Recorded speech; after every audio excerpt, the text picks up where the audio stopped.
Hi everyone, Melanie here. So I've made this video about borderline personality disorder, about how borderline women can have the quintessentially Jekyll and Hyde personality. You know, on the one hand, they're this lovely, adorable, caring person that, she was when you first met, and then she can just slide into this evil succubus demon. I'll make all your dreams come to life and slay them as quickly as they came. And then they can just keep switching between these two different personalities. It's almost like, are they actually two different people? Does she know what's going on? Is she crazy? So I made this video to help clarify what's going on there. Because with borderline personality disorder, don't forget that at the core of everything they do is a fear of abandonment. They hate being alone, they hate rejection. The slightest thing in their environment can trigger them off into an episode, whether that's of them being angry or of them feeling the fear of being alone.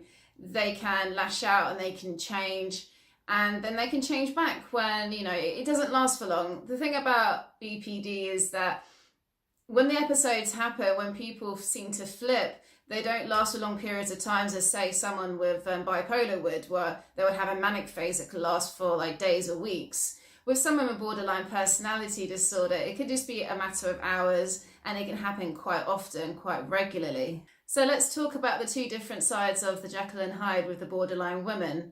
When you first meet her, she will be very charming and very alluring and come across as very compassionate. She'll come across as the perfect girlfriend because she's projecting onto you the perfect boyfriend.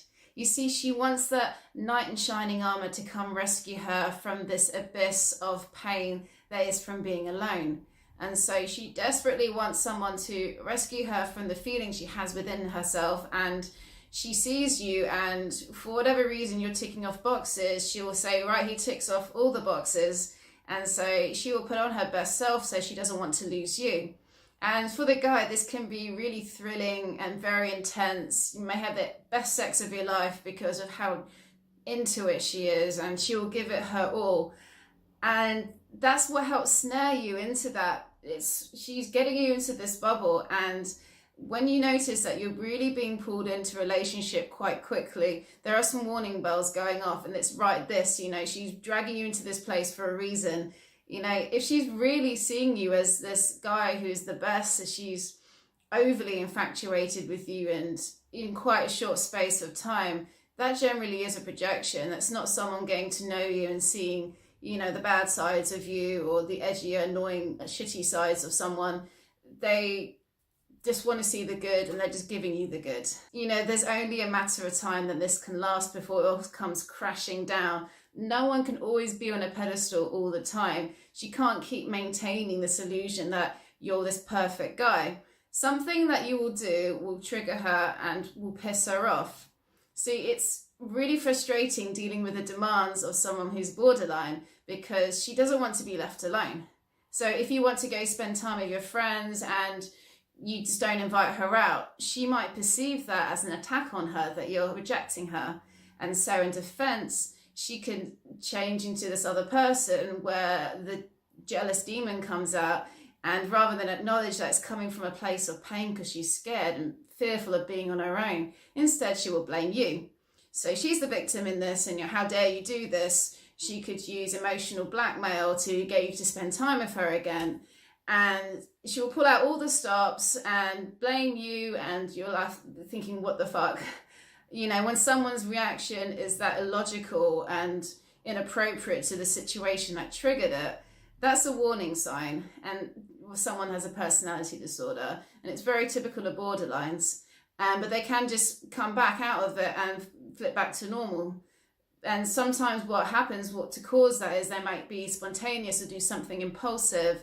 You'll find often with borderlines that they often have an addiction or impulse problems. So they might start binge eating or shopping online or gambling or go have sex, something to help fill that void that's been triggered from a sense of rejection. So what does this mean for the guy that's in a relationship with someone like this? Well, it's hard to tell at the initial stages. Maybe it's just the time of the month, and women do have their hormones fluctuate a lot more than guys, and so women just get bad PMS. So is it that? Or is it something else? Is it something worse? Pay attention to how often she does this. It's not normal to people to keep flipping between personalities like this. And you know what? Some people just get naturally a bit more neurotic and can get pissed off easily. But the difference here between someone with a personality disorder versus someone who's just neurotic, for example, is how controlled they are by the urges to lash out and change this way. See, someone with a personality disorder are just too compelled by the strong ego defense mechanisms to be aware of what they're doing and to reflect on it. So with a borderline compared to a narcissist, for example, a borderline may over time realize what they're doing, and actually that just makes them feel worse. They hate being this way. They feel like they can't stop it, and they know they're not happy, and they know that they're pushing people away.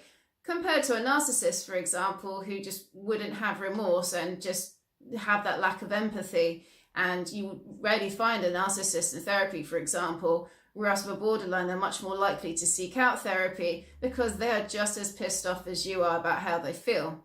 Now, there are at least 9 character traits of a borderline woman, and you need at least 5 of these being expressed and prevalent in someone's personality for it to be classified as being borderline. So I've made a free audio course that you can get for free when you sign up on my website, and I break down into detail what borderline personality is and what narcissism is and whether your girlfriend might have this.